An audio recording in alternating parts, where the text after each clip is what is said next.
Revelation 2130. From the 27th of October 1941. Way to know. New teaching. Imperishability of God's teaching.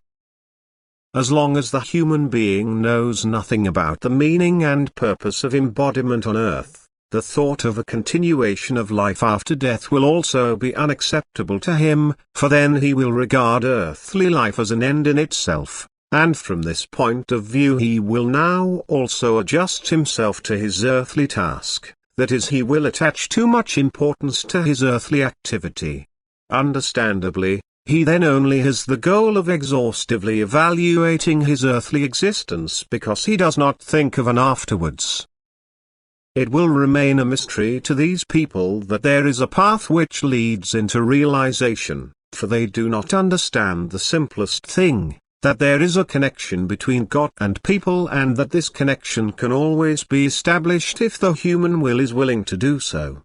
They certainly recognize a creator but as a completely distant being, as a power which is undeniable but not accessible to the earthly human being and also not in connection with him. And consequently they also don't understand that this creator can reveal himself and that he does so in order to bring truth to people. On the other hand, they accept everything as truth which is preached to them by ignorant people. They let a doctrine come into being themselves which is apparently intended to achieve the same and yet completely contradicts the divine teaching. They do not follow the commandments of love, even though they want to appear as if love for humanity were the driving force to introduce a new order. But that which is not of God will collapse and that which has its origin in God will remain.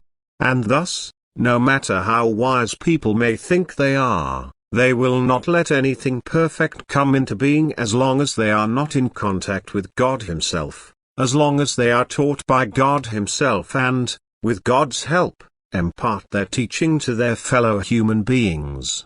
Everything they pass on will not last, it will pass away as it came into being because it contradicts divine will. But the teaching which God Himself imparts to people will prevail, for it is truth and, because it is from God, also imperishable. Amen.